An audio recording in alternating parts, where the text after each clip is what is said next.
Welcome to the First Apostolic Church Podcast. Our church mission is to love as God loves, showing compassion to every soul, thus winning those souls and equipping them to be sent out to plant and to harvest. Thank you for joining us today, and we hope that you are blessed by today's podcast.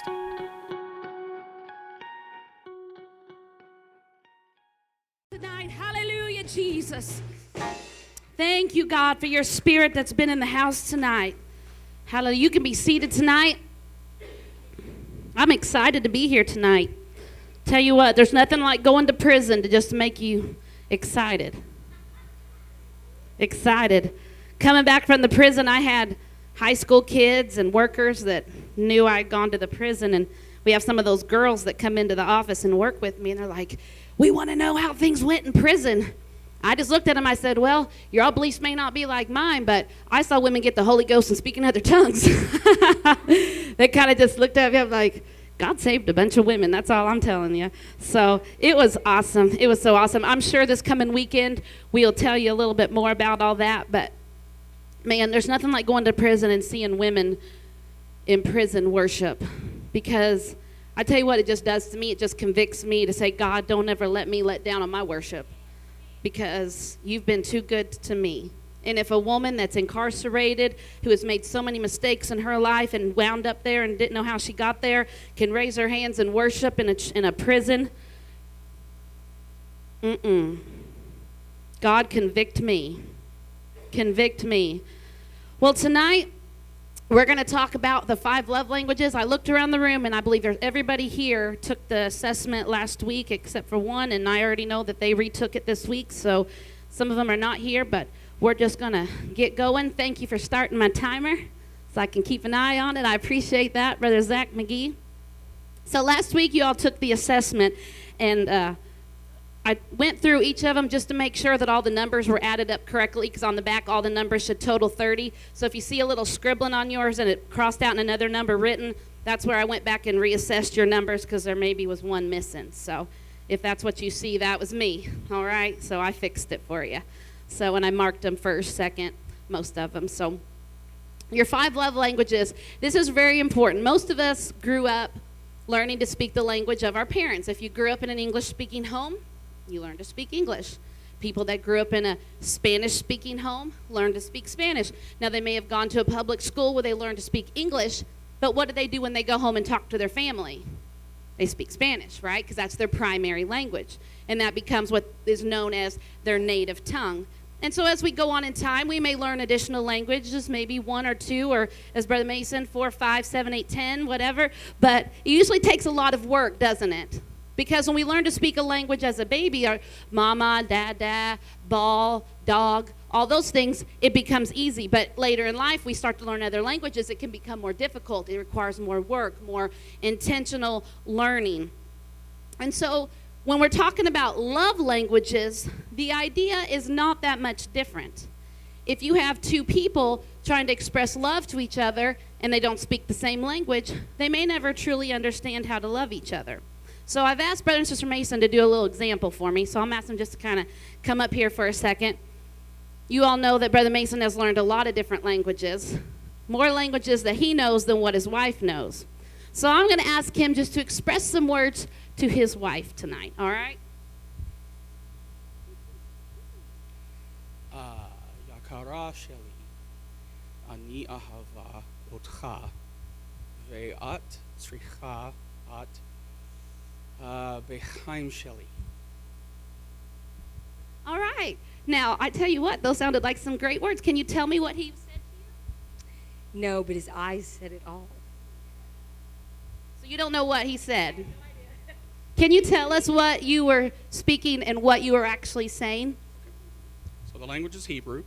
I said, my dear, I love you, and I need you in my life. That was beautiful. Now, see, did you see the response once she knew what he said? Aww. When she first said it, though, he's like, well, I don't know, but, you know, her beautiful, his eyes said it all. Thank you, guys. Can we give them a hand? Okay, so the idea here is that each of us have our own love language. It's the way that we receive love and feel loved. Now, our spouse may be showing us love in all the ways they know how. But if they're not speaking our love language, we're still not going to feel loved, okay? Let me give you an example. Let's say we have a husband and a wife. Let's say at this stage of their life, they have a couple of young kids at home, and husband comes in from work, and the wife, she's cooking supper. She got to talk to her husband that day at lunchtime, and how are things going? You know, oh, it's all right. You know, baby's been a little fussy, and, you know, ran out of milk today, and but doing okay. And so he comes in, she's cooking dinner, and he's like, man, babe, that smells good. Thank you so much for taking time to cook dinner. I know it's been a rough day. And she's still going, and she's thinking, yeah, the baby's fussing. I'm trying to cook. Words are cheap. And then it goes on, and he sits down. Man, babe, this tastes delicious. And I really like that dress you're wearing. That looks so good on you, you know. And she's thinking, oh, words are cheap. If he had only just, he knew we were out of milk. You know, he wants to come home and say all these flowery things, but he could have picked up milk on the way home. Now, that would have really shown me love. And when he got home and I'm trying to cook, he could have tended to the baby so I could get things done. So, see, I'm going to begin to explain to you about the 5 different love languages and how you can be trying to show love to your spouse, but they don't seem to feel loved, and vice versa, how your spouse may be trying to show love to you, but it just don't seem like it's working, okay? Now, understanding each other's love languages can be so revolutionary for your marriage. And I'm telling you this because about 10 years in is when we kind of discovered this, my husband and I, and we already had a good marriage, but it took a good marriage and made it great. Because once you really understand how your spouse gives and receives love, it is just so amazing how much it can change. Because what it means is that you're communicating love in a way that your spouse can receive and understand. And then it keeps your marriage and your love alive and excited for a lot of years. So tonight, as we start talking about the love languages, and yes, I'm probably going to talk fast because I have a lot to fit in, okay? Because I want to get through this tonight. So I know my husband can relate to that. A lot of material in a short time. But you know what? I try to keep it under an hour, but he went an hour and 10 minutes here recently. So, you know, as long as I don't go longer than him, we're good, right? So tonight, you're going to learn about yourself because you each have a paper that tells you, this is what my love language is, but I don't know what it means yet. So you're going to learn about yourself. But I also want you not to tune out when I begin to talk about the love language of your spouse, okay? I want you to learn about your spouse and how they give and receive love. Dr. Chapman says in his book, The 5 Love Languages, the object of love is not getting something you want, but doing something for the well-being of the one you love. Let me say that again. The object of love, it's not getting something you want, but doing something for the well-being of the one you love. In other words, you're not doing things to show love to your spouse in order to get something. You know, that's manipulative. But you're doing it just because you love, just to show them love, okay? All right, so we're going to go through, we talked about love language and why they're important. I'm going to go over what are the 5 love languages. I'm going to give you ideas on how to speak it, okay? I'm going to answer 3 questions. If you're unsure, if maybe you're like, I scored high on 2 or 3 areas, or I tied, kind of how to confirm. And I'm going to go over some common questions and answers. Now, just for my own curiosity, before I brought them back tonight, I just kind of went through because I wanted to see what the breakdown of love languages were in our group. And like I said, some are missing from last week. But we had 5 love languages. And the very first one, the words of affirmation, we had 3 in here that were words of affirmation, okay? And there was 1 male, 2 female. We had 7 that were the second one, which was, all I got them up here is A, B, C, and D. So let me look on my paper here so I make sure I get it right, which was quality time. So we had 7 quality time. We had 5 that were male and 2 that were female. Surprisingly, 0 people's love language in here was gifts. Maybe because people have an idea of what they think gifts is, but maybe not. We'll see. And then we had 6 people that scored under acts of service. There was 2 male, 4 female. And finally, on the last one, physical touch, we had 8 people, 4 male, 4 female. So it was just kind of interesting. I just kind of did that for my own sake. And we had a couple people that tied across the top where 2 or 3 were the same, so they weren't included in those numbers. But let's get right to it then, all right? First love language, words of affirmation. So it's rare that some couples have the same love language, but some do. And if you do, it's almost kind of an advantage, because if you know how you receive love, it should be easier for you to show that same type of love. Okay? All right. So, words of affirmation. What's really important for people who their love language is words of affirmation, first of all, would be things like words of appreciation, verbal compliments. That to them is very powerful. People whose love language is words of affirmation have to hear, I love you. It's not just something that, they should know. They need to hear it regularly. I love you. Maybe something like some of the things I was saying earlier, where the guy came home and was expressing love to his wife. Oh, you look so nice in that dress. Thank you for fixing dinner. Those are words of affirmation. And so showing those to someone who that is their love language really, really builds them up, because they're noticed. It's very affirming. It's very motivating for them. Also, words of affirmation can be like encouraging words, inspiring courage. Maybe your spouse has low self-esteem or low self-confidence in an area, and your words can boost them up. Babe, don't feel bad. You're doing a great job. You shouldn't feel bad. Look at the strides you've made. You're really doing a great job. And those words to someone with that love language, man, it really builds them up. And in order to be an encourager, in order to encourage with words, you have to be able to kind of see the world from your spouse's point of view.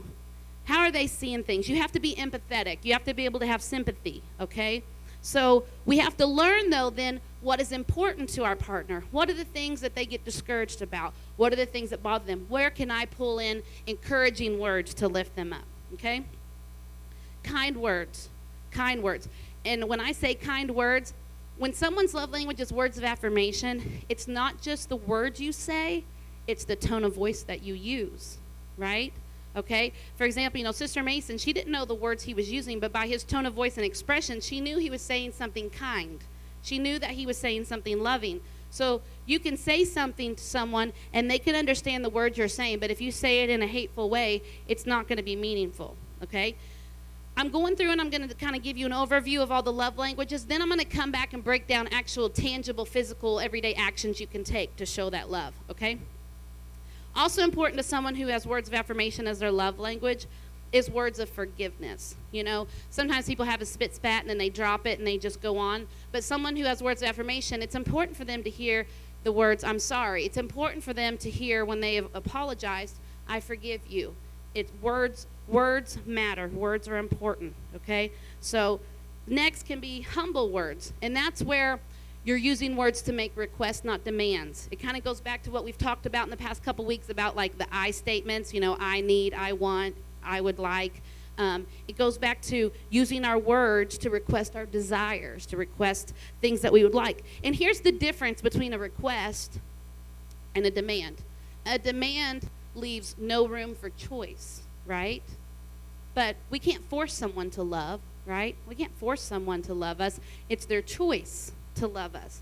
So if we make a request, then that allows them the choice of if they're going to meet the request or not, okay? And so that kind of brings that in. And then that kind of gives them a feeling of self-worth. They have a possibility to express love. But a demand, it just kind of suffocates that, okay? Here's another thing that's really important when someone's love language is words of affirmation. If this is your spouse's love language, then it's really important that when you're not around them, you may speak highly of them, maybe to their parents or to someone in the community or to a friend.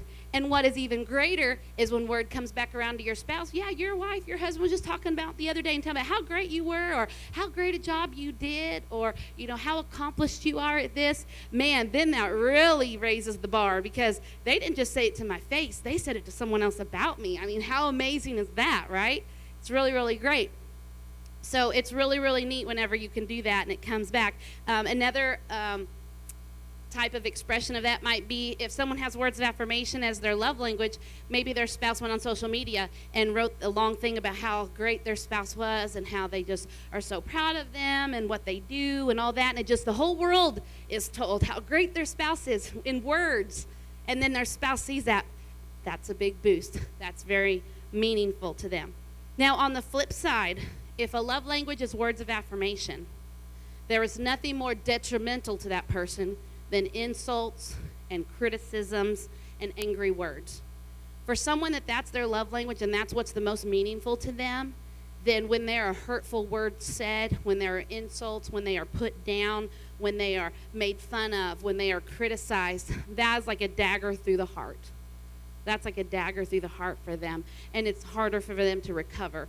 So for words of affirmation, it just comes back to what it says, words. All about your words, using your words. Okay? Second love language, quality time. Quality time has to do with being together with your spouse. If this is your spouse's love language, then what's important to them is time spent with you that is uninterrupted and undivided attention, okay? It could even be something as simple as going on a walk, playing a game of tennis, both reading the same book and discussing it. There can be different things you can do. It's not such a big deal what the activity is as much as a vehicle that creates a sense of togetherness for the couple, that they experience something together. Often for couples who, one of the spouses, if their love language is quality time, being able to get away on a date or get out of town for a day or two and just spend time together with nobody else around, no distractions from work or church or family obligations, just time spent together creating a memory, that is really important to them, okay? It also is important whenever the people that value quality time, that includes quality conversation. Now, that's a little bit different than from like words of affirmation in the sense that quality conversation involves depth, listening, asking questions. Maybe the spouse who has quality time, they may want to tell you something. They may want to share some things that are on their heart. And for them, if quality time is a big deal to them and they're trying to speak to their spouse and their spouse is distracted, maybe they're watching TV or looking at the paper or looking at their phone or trying to do work on their laptop or something like that, then they feel really unloved because quality time is so valuable to them. And so they want to know that they have their spouse's undivided attention, okay? Eye contact when they're talking, listening for feelings, asking questions, engaging. So learning to talk. And for some of us, that doesn't come as easy, but we're going to talk about how to learn how to speak your spouse's love language if it doesn't come easy for you. It means you have to be aware of expressions, aware of emotions, and things like that, okay? Quality activities, okay? And these activities can be things that both of you have an interest in or even just one, okay? Again, the emphasis is not on what you're doing, but why are you doing it, okay? The purpose is to experience something together and to walk away from it with feeling. So one year, like my husband, he surprised me for my birthday, and he always knew I always wanted to go see Phantom of the Opera, and they were playing at the Fox Theater. And so he surprised me, and we got tickets, and we went and saw it together, and we got to talk about it on the way home and what the neat things were and how the chandelier, and like it was an experience, and both of us got to be immersed in it and experience it and then talk about it. And then now that's still a really fond memory for us to look back on because we did it together. It was quality time. The times that we got to go to Deluge, and we got to just go sit on, a hammock on the beach and just talk about whatever we wanted to talk about. No care in the world, cell phones on silent, and just enjoying the breeze. Now we can look back and say, wasn't that a really good time together? Because we just spent time with just each other, and it was uninterrupted, okay? So the feeling you want to have when you walk away from this is, my partner cares for me. They were willing to do something with me that I enjoy, and they did it with a positive attitude. So a good example, of course, it's no secret how much I love football, especially the Vols. And so whenever I was able to get tickets to a Vols game in Tennessee, football, my husband can take it or leave it. He's pretty much only enjoying it now because I enjoy it so much. And so if he sits down and watches a game with me, or for example, whenever I got those tickets to the game, that wasn't really a big deal to him. It wasn't, he could take it or leave it. But you know what? He chose to go put on his hoodie that says, I'm married into this, with the big T on it, and his hat, and go sit up on the bleachers and watch the game and root for my team because that's something I enjoy. You know what he was doing? He was spending quality time with me doing something that I enjoyed. And he did it with a great attitude, right? So that's really, really important. For him, something he loves to do is ride his motorcycle. And it doesn't happen too often that I can go ride with him because we can't obviously Well, I mean, we guess we could leave the kids at home, but we might get in trouble for it.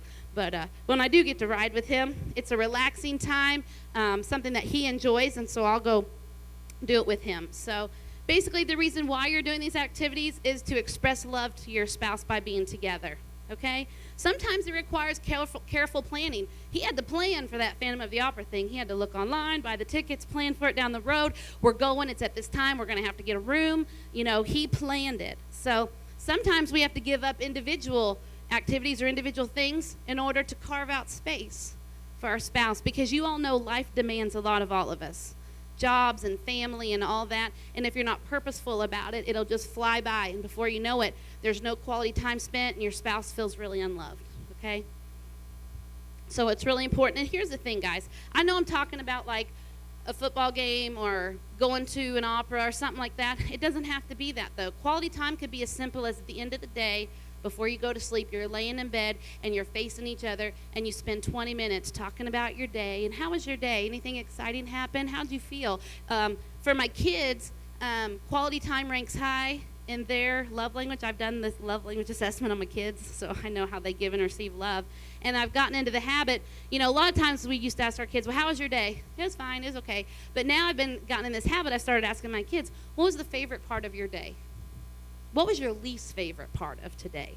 You know, just asking them open-ended questions to create quality conversation with them, okay? So discussing, so that's really important for quality time people, okay?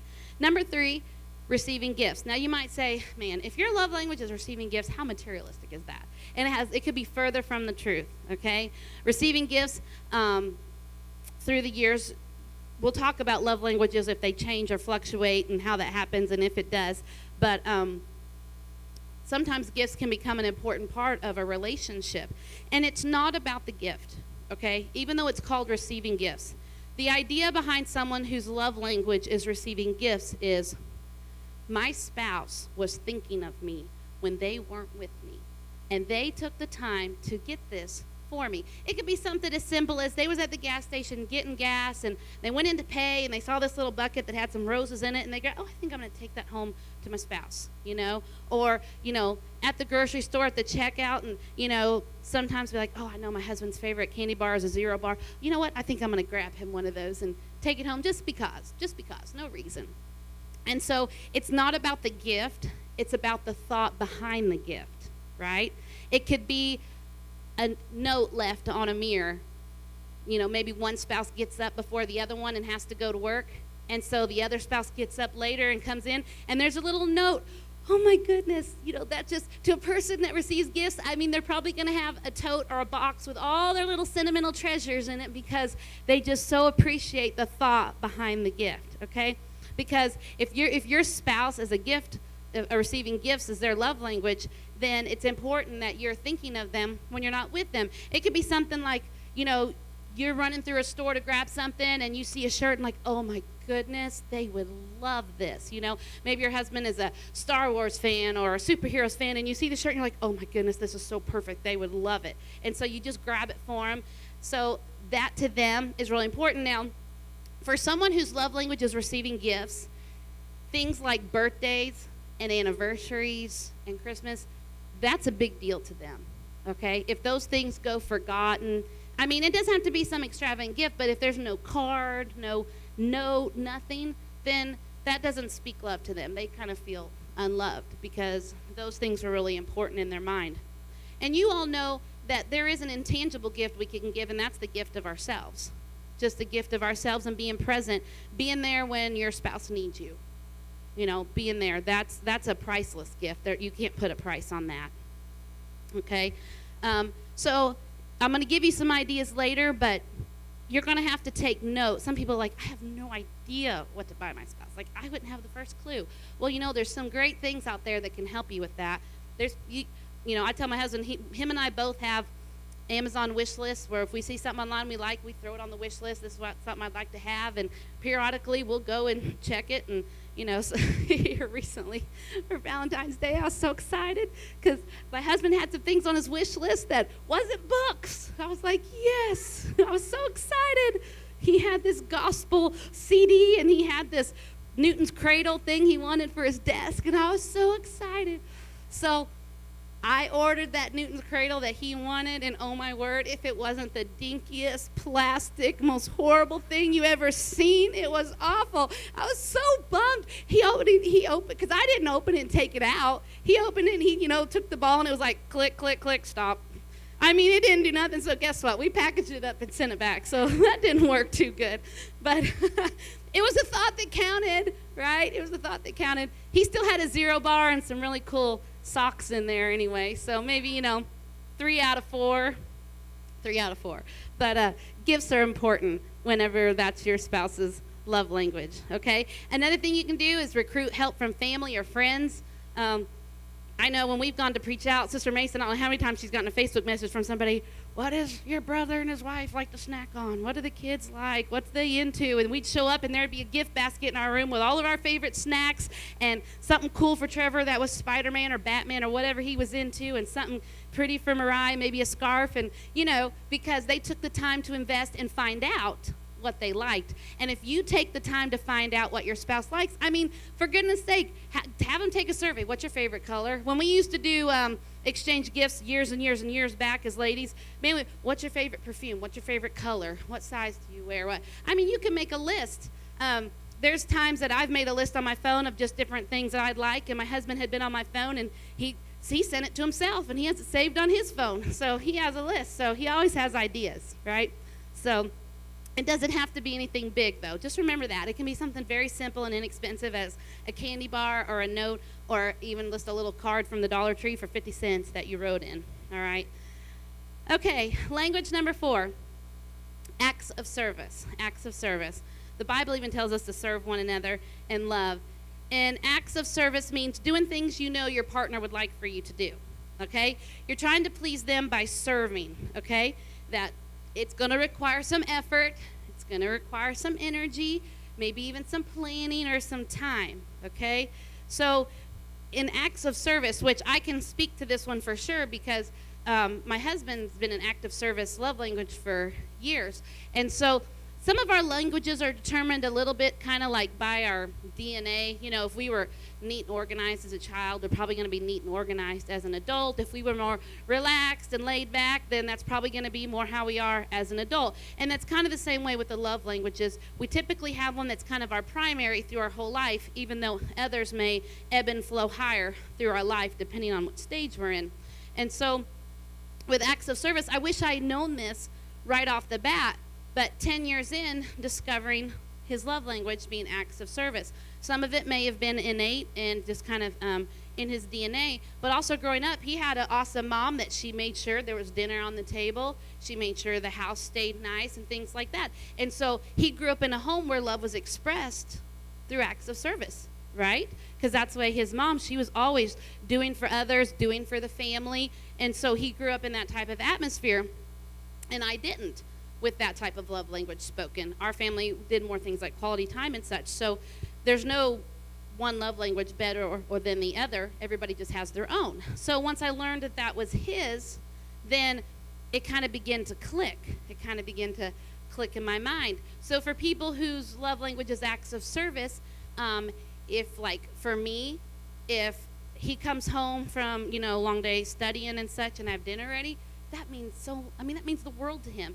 We got to eat dinner anyway, and if I got it ready and hot when he walks through the door, he just feels wow.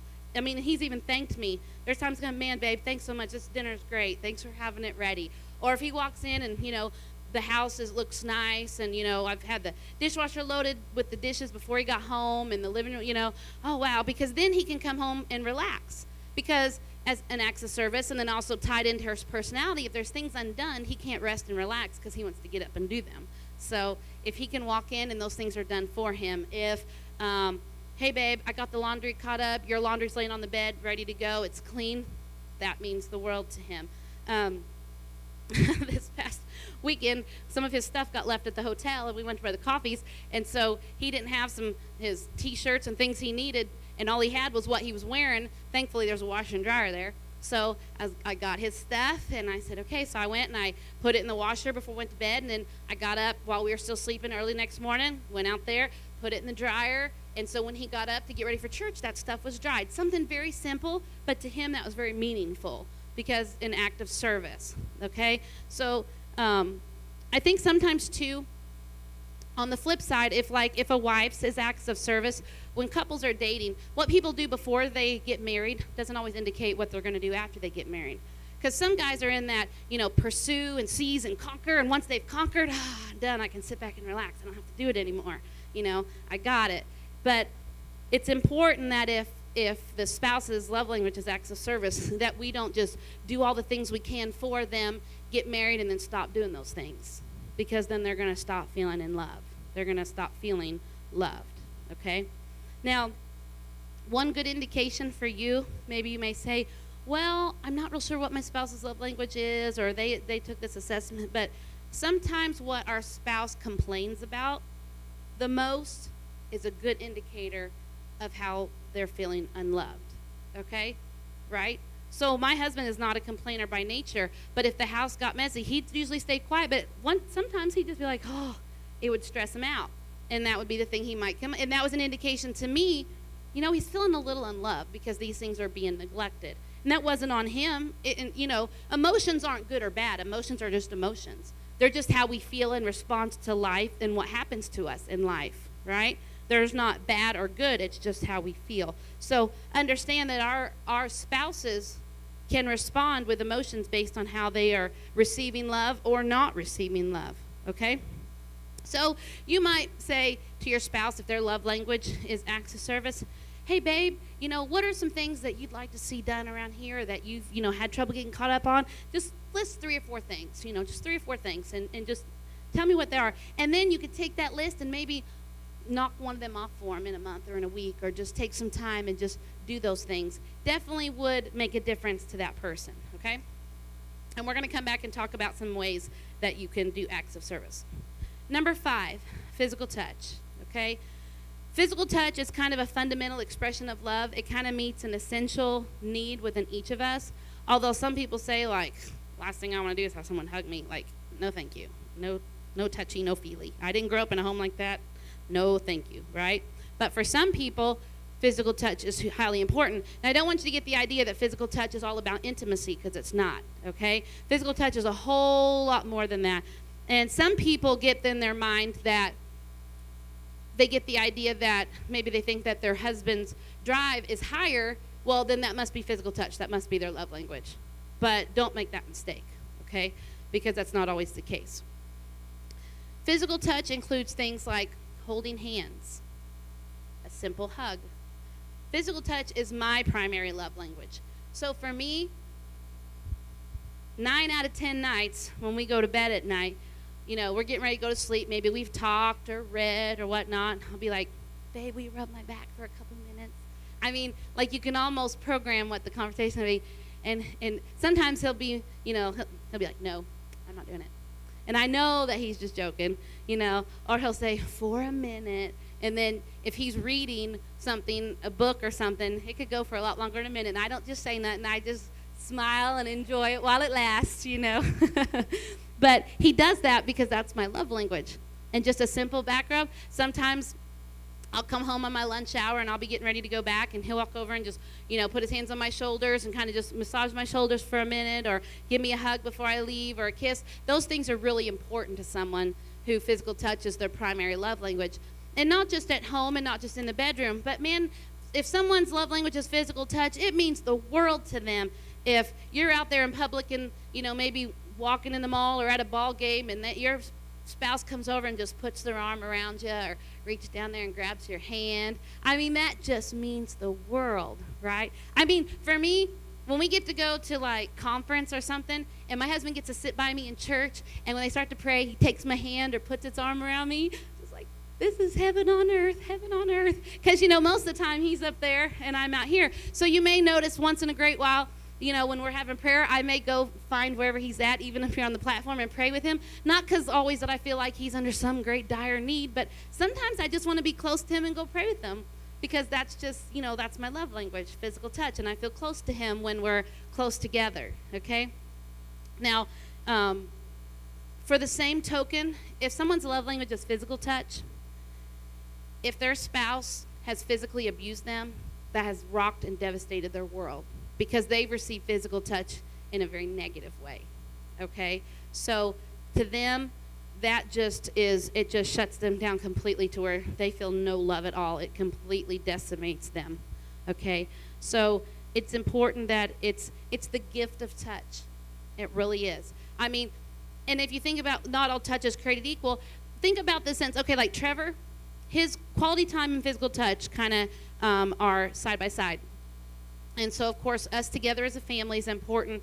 When we've been gone, our kids really miss us. I mean, I think Mariah literally FaceTimed us for like 2 hours on our trip home. Not even didn't have to say anything, but just laying on her bed looking at our faces as we drove, just because she missed us, because quality time is her primary.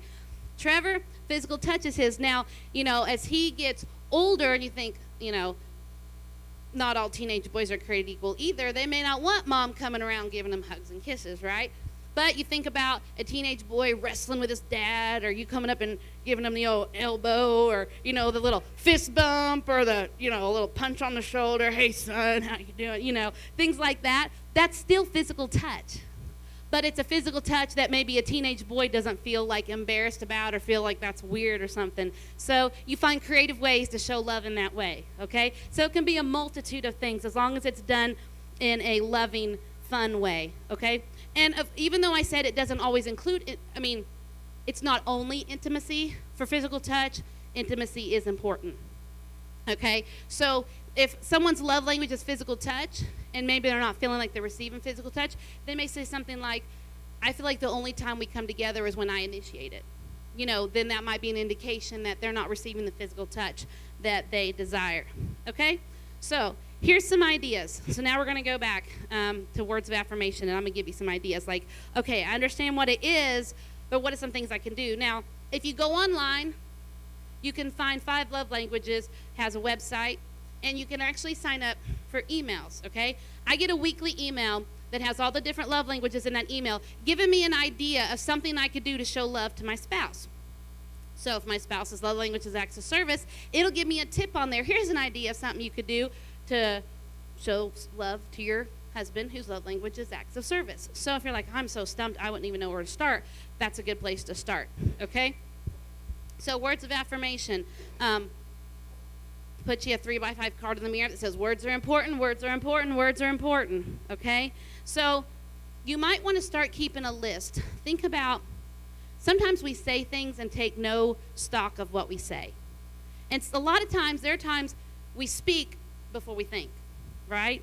Okay? So we've got to be purposeful about our words if words of affirmation is important to our spouse, okay? So in other words, you purposefully and intentionally say positive things to your spouse. You did a great job on this meal.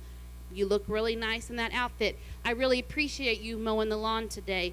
I really appreciate you picking up milk at the store. And so you might at the end of the day just jot down, these are the things that I said to my spouse today.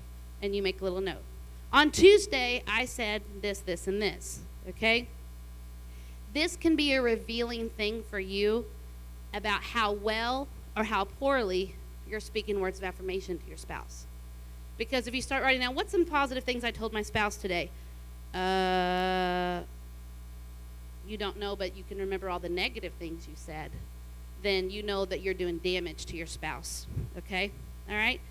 Maybe set a goal to give your spouse a different compliment each day for 1 month. Okay? There's a saying that Dr. Chapman said, if an apple a day keeps the doctor away, maybe a compliment a day will keep the counselor away. So try it. You may be surprised, okay? You can also observe other people's conversations, things you read, things on TV, and you listen for words of affirmation and things that are spoken to give you ideas. It's not wrong to research and say, what are some kind words and compliments I could say to my spouse to get started? That's not wrong, okay? Something else you can do if you're like, well, I'm not good always at speaking, or I stumble over my words, or it doesn't come out my mouth like I have it in my head. Write it. Write him a little note. Send him a text, a little love letter, a little love, and give it quietly without a lot of fanfare, okay? Something else you can do. Now, you heard me say compliment your spouse to others when they're not around. But you know what else you can do? You can compliment your spouse to others in front of them. I mean, of course, they'll be like, stop, you're embarrassing me. but inside they're just glowing like, oh, they said that, about me. That's just so cool, So, especially if you do it in the presence of your spouse's like parents or, then, your spouse's parents are going to think, man, I got a great son-in-law or a great daughter-in-law. Man, did you hear they were speaking about my child? My husband has always been really complimentary and kind with his words to me. That's not my main love language, but he has done it. And I distinctly remember my mom has actually said to him and written to him or commented on a post, I am so appreciative of the words you've spoken about my daughter. I know she is well cared for. So, man, he's chalking up points with the in-laws too. It's really good, okay? Something else you can do if you still have children at home, tell your kids how great their mom is. Tell your kids how great their dad is. Man, don't you know your dad is awesome? You have got a really cool dad. Do you know that he took a time out of his day to go and he spent an hour doing this with you? You build up your spouse to your children, and I promise you that's going to reap benefits that you cannot even count, okay? Because too many people are tearing down their spouse in the presence of their children. You want to build them up. I won't even go down that line because you're just asking for trouble when you start doing those things for sure, because that's a whole nother lesson for a whole nother day. Okay, quality time. Take a walk together. That can be some of the easiest and simplest things. If the weather's nice, take a walk. Quality time, you could say, hey, we're going to take a walk in the old neighborhood where I grew up. And you start saying, hey, what are some fun memories from your childhood? Or what's something that was painful about your childhood? You can have really meaningful conversations. I thought this was cute. I know we don't necessarily have, we kind of do have a city park, not necessarily one that has we have ducks too, I guess. But he said, go to the city park, rent bicycles, ride until you're tired, then sit and watch the ducks. When you get tired of the quacks, roll on to the rose garden. Learn each other's favorite color and why. Ask your spouse, what are some fun activities you think you would like to do together? And then just plan one of those activities. It's as simple as that. If money's a problem and you're like, we can't afford this, find the things you can do that are meaningful and time together that don't cost a lot, okay? All right. For, again, quality time, date nights are important, okay? Again, it doesn't have to be an expensive activity, all right? I already talked about doing activities your spouse enjoys. I was talking about, the Vols football game, Phantom of the Opera, something that I love to do, like yard selling. I know, Mike, sometimes we go yard selling. Is something that it's just an activity that, you enjoy. There's times that we've all gone and together, so it can be something as simple as that. Planning a weekend getaway, it can be something like that. Spending an evening together at home.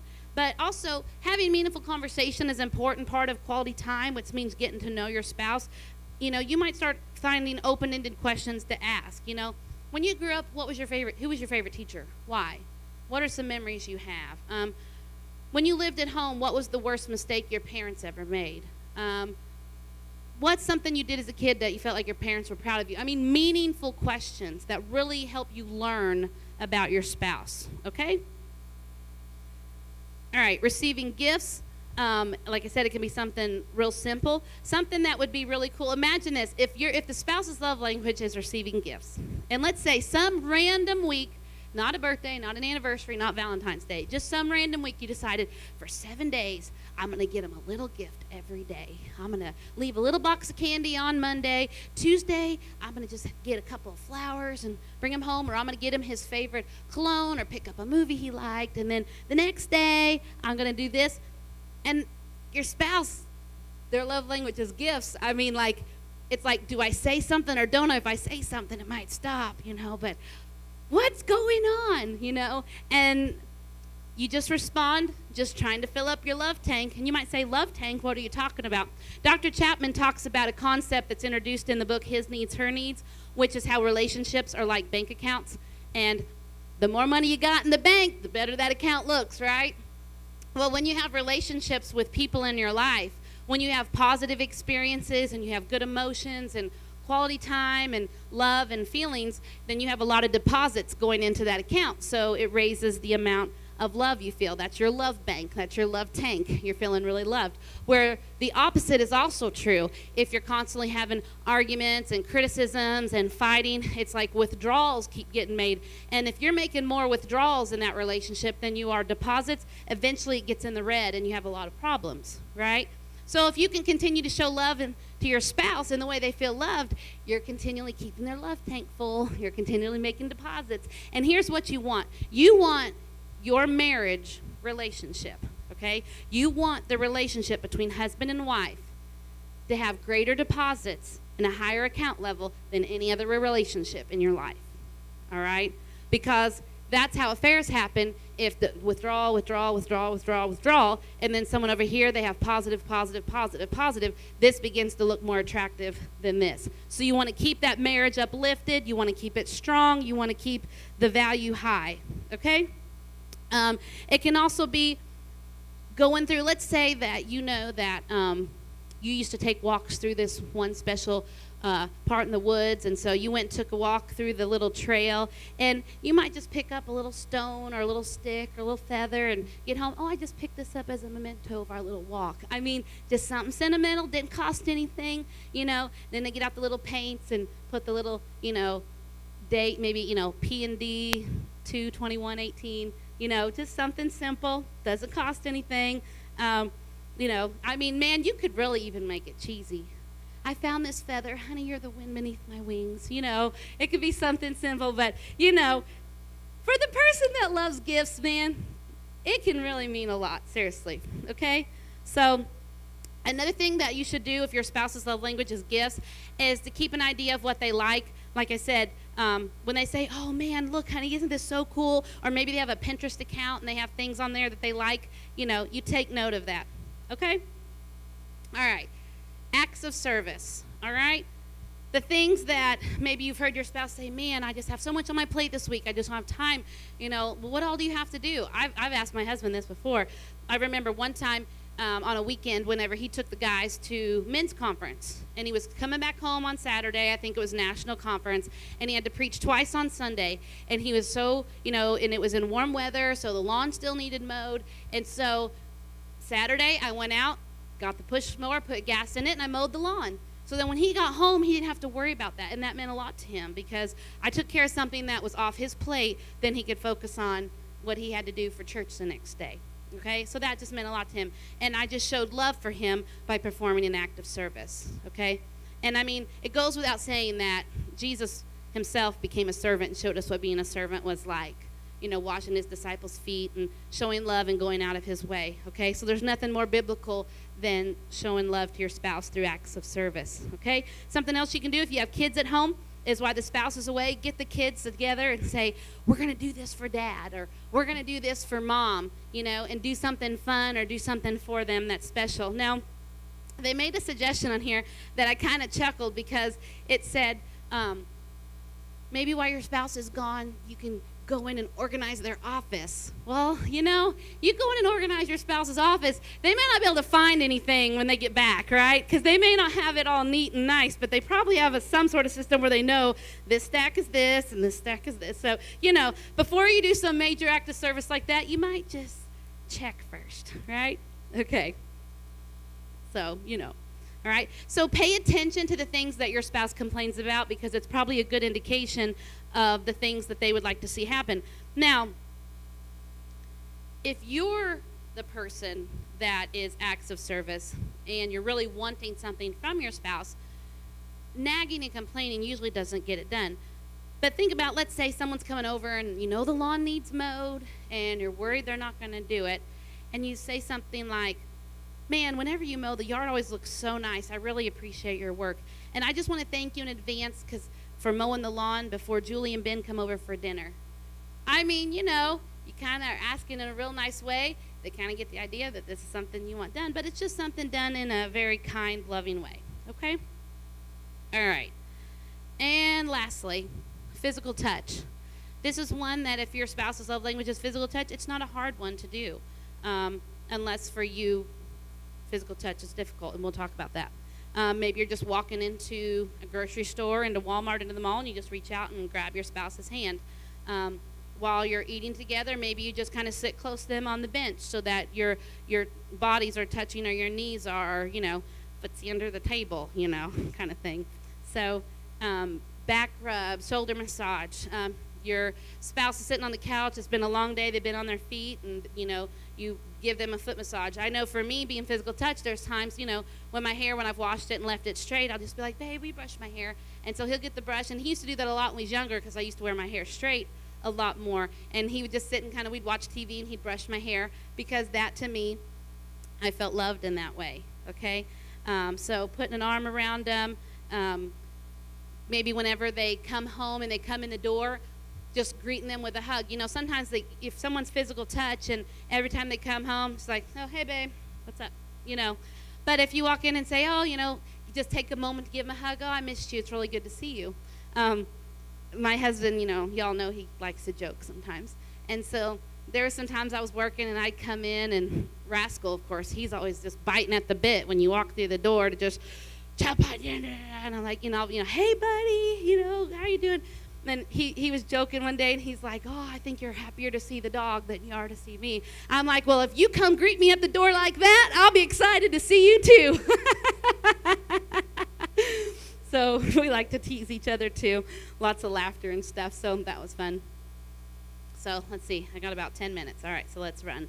I'm going to give you, Brother Alex, if you don't mind, can you just give everybody one of those? I think there's enough that everybody can have one if they want.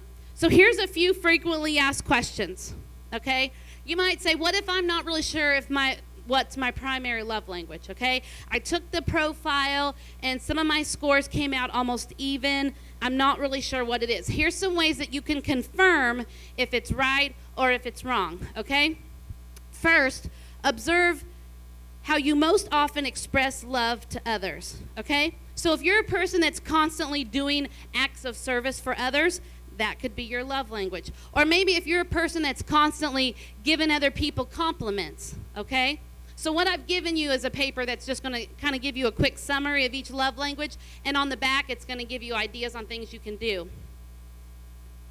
By the way, quick note, I forgot to mention this. I remembered it because it's on the paper. Love language being acts of service.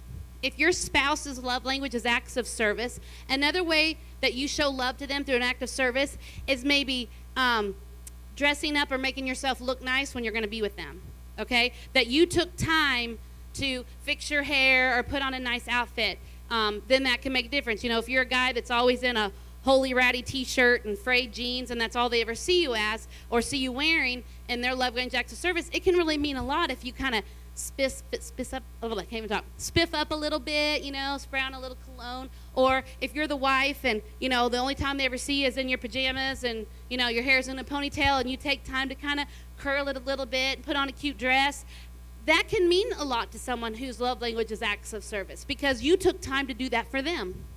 I know there's times that I've been home, and my husband, we may needed to go somewhere on a Saturday, and I went in the bathroom and used the curling wand on my hair and put something on, and, kind of cute. And he's like, you look all nice. Why are you all nice? I'm like, because I knew I was going to get to spend the day with you. I wanted to look nice for you, that can mean a lot to your spouse, okay?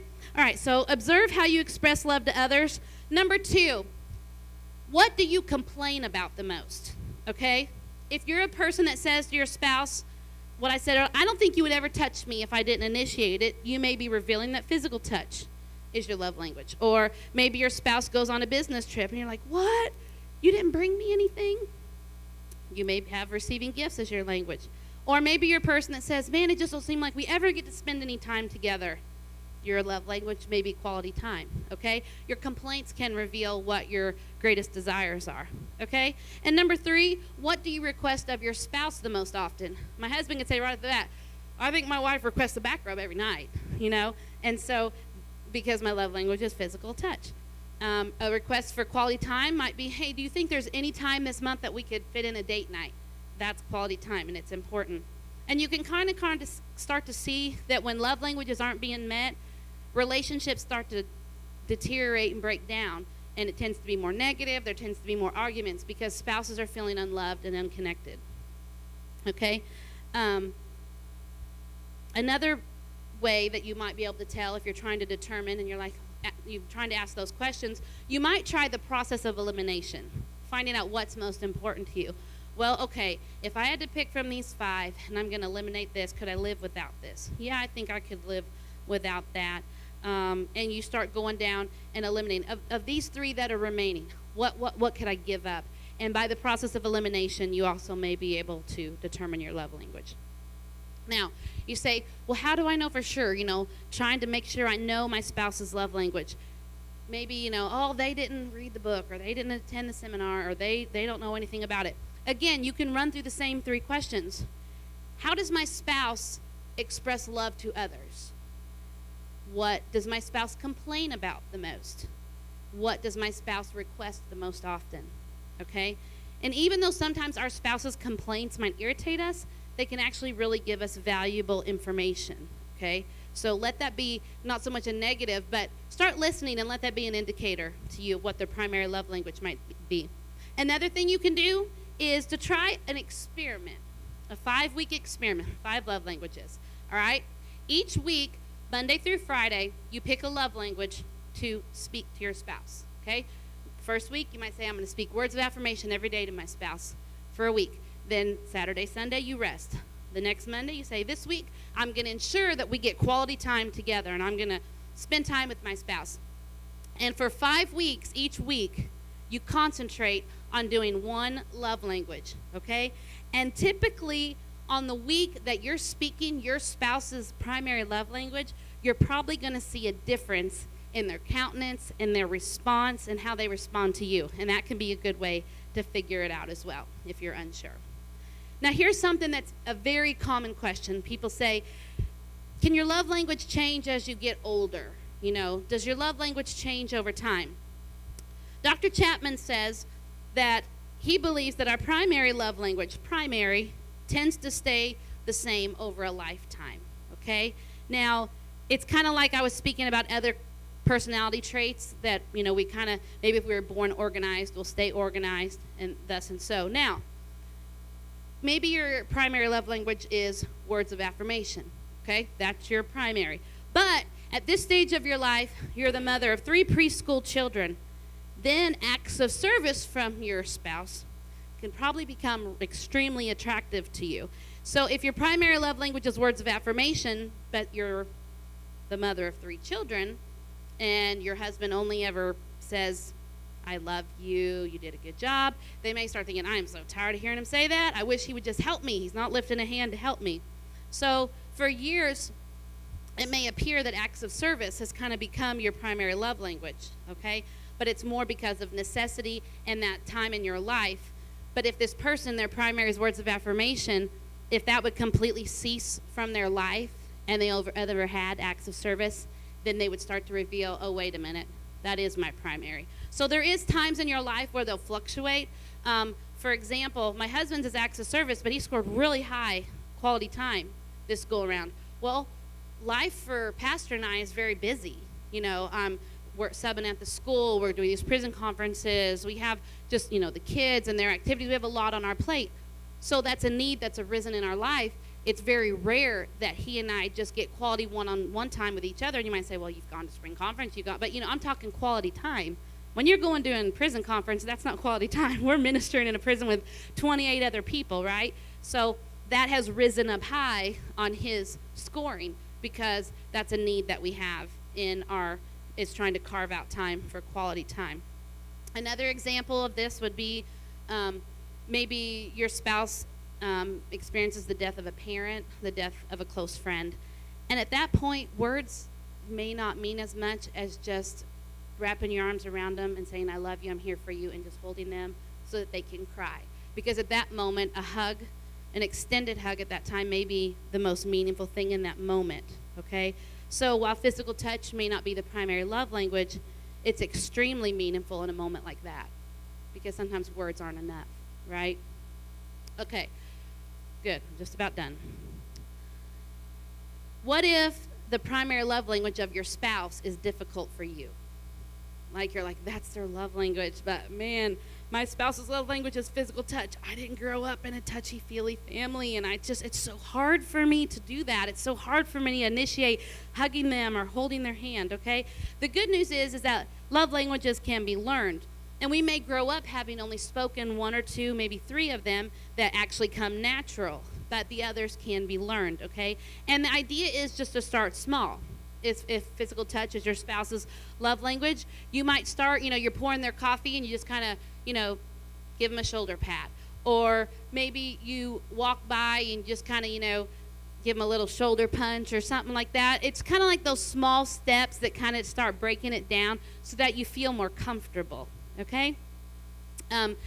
It can also be true, another good example, like if you're not a words of affirmation person, you're not good at speaking and giving compliments, make you a little list, make you a little cheat sheet, make you a little note, Today, sometime, I'm going to tell my spouse this, and read what you've written, get it in your mind how you want to say it. Don't have to be a paragraph. It can just be a sentence. And then make it a point that sometime in that day, I'm going to speak this to my spouse. Okay? So start small. Rome wasn't conquered in a day, but you're showing effort. You're trying. You're trying to show love. And I promise you, if that's your spouse's love language, and they start getting little inklings, if you're thirsty, even a little drop of water on the tongue can be so satisfying, okay? So continue to work on it. Continue to grow, okay? And there may be times that you feel like, I know I'm speaking my spouse's love language and they're just not responding, okay? There's two possibilities to that. One, you may be speaking what you think is your spouse's love language and it really isn't their love language, okay?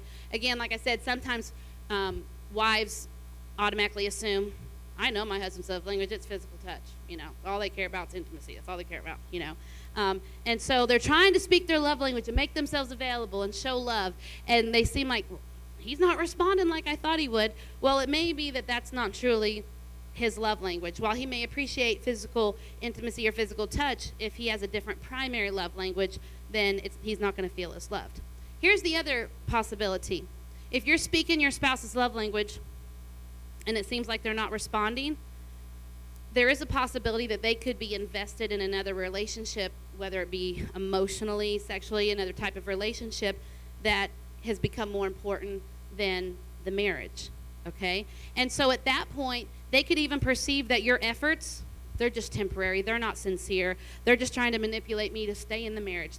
And so they're not responding because they think you have ulterior motives. So even if, and it can come down to even if, let's say your spouse is not involved with someone else, but your relationships have been very hostile for a long time, they may still perceive, well, these efforts are manipulative, so they purposely withhold themselves from responding. And the thing that what people want to do in this effort is just, I tried, I'm done, I give up, I'm not going to try. But you can't give up. You've got to determine in your mind that I'm going to continue to speak their love language on a regular basis, no matter the response, okay? Your attitude's got to be, whatever the response, I'm going to love them in their love language for the long haul. So that even at some point, if my spouse chooses to walk away from me, they're going to walk away from someone who is trying to love them unconditionally, okay? So speaking your spouse's love language can make all the difference, okay? Then you say, well, what do I do if I have a love language and my spouse won't speak my language? Then what,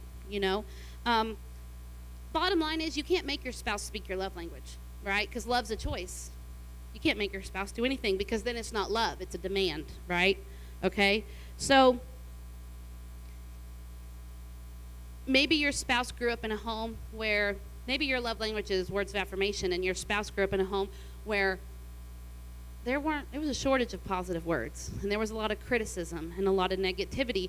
Your spouse, it may not be that they don't want to speak words of affirmation. They may have just never had a good example and they feel like they don't really know how, right? They need someone to teach them. They need someone to show them, okay? So it's kind of like learning to speak a language that's foreign to you. Man, when you first start seeing, I know that Brother Mason at times has shown us how they write things in Hebrew or how Japanese characters, that just, you look at it and it's like, it's like Greek to me. Seriously, you're like, how does anyone learn to read this or speak this? Because it's like learning. But here's the thing. It may be a challenge, but your marriage is worth it. Your marriage is worth the challenge to try to speak, okay?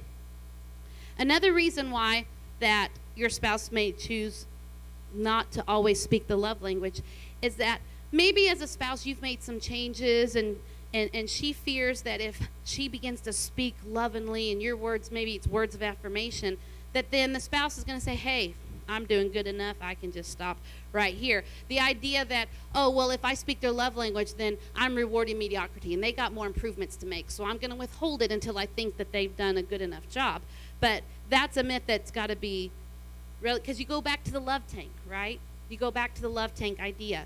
You want to keep your spouse's love tank full. And if you're the one that's constantly making withdrawals, they're not going to be attracted to that relationship with you. Okay? So here's a good suggestion.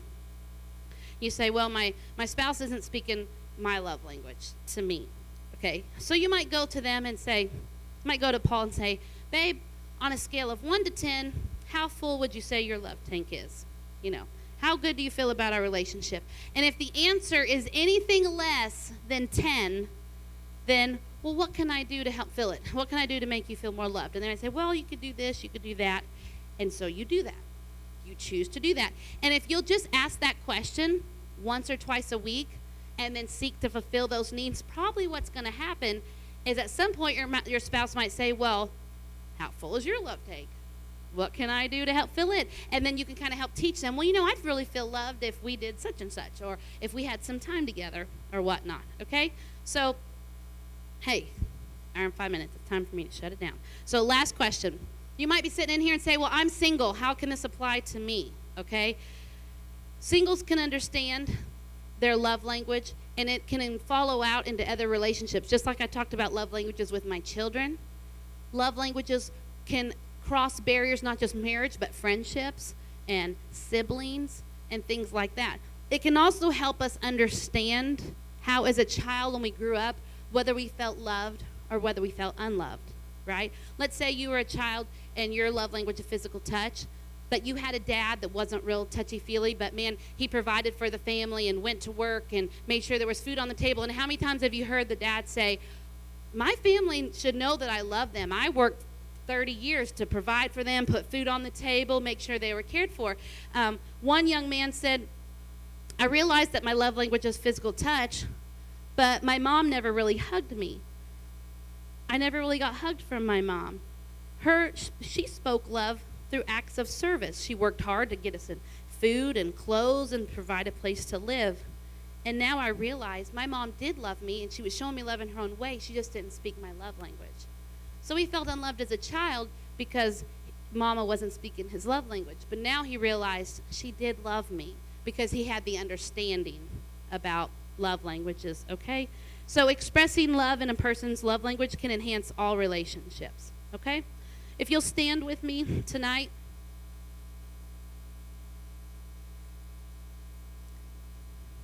You guys got homework this week. You got a lot of information you're taking home with you about love languages. If you need to, go sign up for the email. But I want you to start speaking your spouse's love language, okay?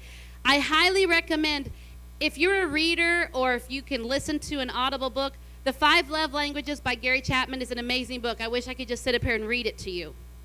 But also, let me give you one other recommendation. There is also a book called The 5 Love Languages of Forgiveness.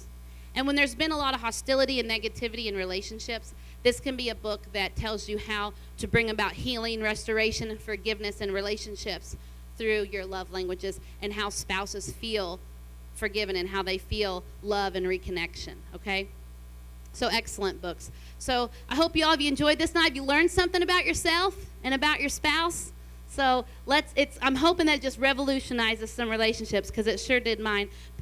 Pastor, do you care to come up and dismiss us in prayer tonight? And I might even hold your hand while you do it.